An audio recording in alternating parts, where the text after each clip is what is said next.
Welcome back, everybody, to our 7th installment of the Album of the Week segment. Two fantastic albums today. I personally think two different albums. Two albums of different sides of the spectrum.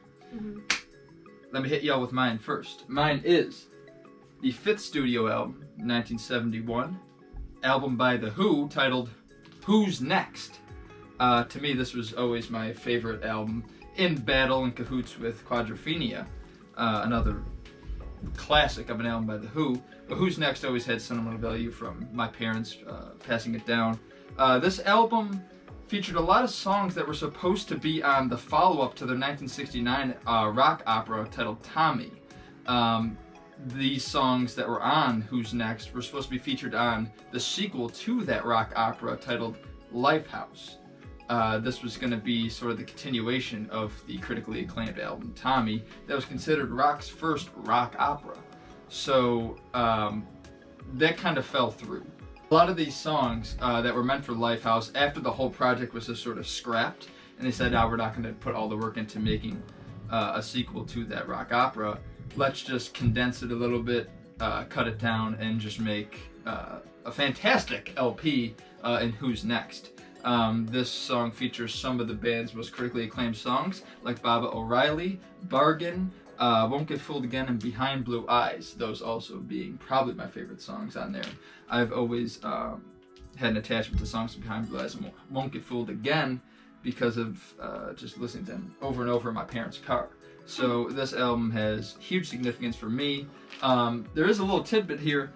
This rectangular 3D object is an homage to the critically acclaimed movie 2001: A Space Odyssey, the monolith that you see as the epicenter of the 2001: A Space Odyssey movie. This was them sort of standing around their makeshift monolith.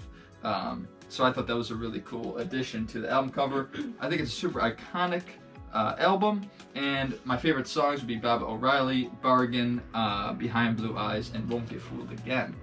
So yeah, if you haven't checked it out, I highly recommend checking it out. And that is The Who's 5th studio album from 1971 titled Who's Next. Love my pick. Now, we got your pick. Yeah. Very contrasting album. Yes. Very different, but let us know. So, I have Happier Than Ever by Billie Eilish. Had to represent with the t-shirt as well. This actually just came out a couple months ago. It was the end of July. This is like a pop album, and she produced this with her brother. She produces this is her 2nd studio album that she produced with her brother, Phineas. And I kind of like this album. Lucy. Well, we can continue with Lucy if you want. Sure. Alright, you down? She kind of fits the aesthetic.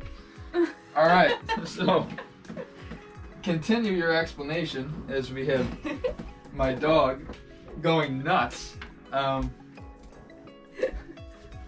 Lucy. Lucy! I know, you like this album too. We have the 3rd member of the Vinyl Vault. Lucy. The golden. Yes. 100%. Do you want to go out? Not really. So this is her 2nd studio album. And so, contrasting that album to her first album being very dreary, very dystopian, very dark. And then this one's sort of optimistic. I mean, it's titled Happier Than Ever. It's sort of pessimism versus optimism. Yeah. I think there are some sort of, I guess it's more optimistic. Yeah, you're right. Unless it's sarcastic. Unless Happier Than Ever is like... Well, in that song, she's saying, basically saying, when I'm not with you, I'm happier than ever. So she's basically saying, like... It isn't sarcastic. She's, like, being kind of... due to past circumstances, she's now happier than ever because basically, of XYZ. She's telling the world that she's, like, healing and is better from whatever breakup she had or something like that. Okay. My curiosity would be, and I'm always forward thinking with things like this, is like, you know, the coming albums of hers. What's her next aesthetic gonna be? It reminds me a lot of St. Vincent. I was gonna say the same thing. The There's sort someone of- else who does that too, though. It's a different aesthetic and almost a totally flip of appearance for each album. They literally change everything. I mean, Billie like dyed her hair. She does like her makeup differently now, and her clothes. Like she's even wearing different styles now. She just changes her entire appearance to fit the album's vibe, if you will. And St. Vincent does that as well. Andy Clark. So I see parallels, but their music's very different, which is cool. Oh yeah. But yeah, I definitely want to check this album out.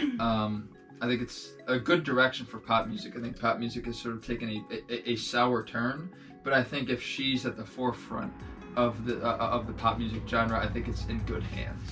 I don't know if we got this before. This disc also, there's 2 discs, and it's a really pretty blue color.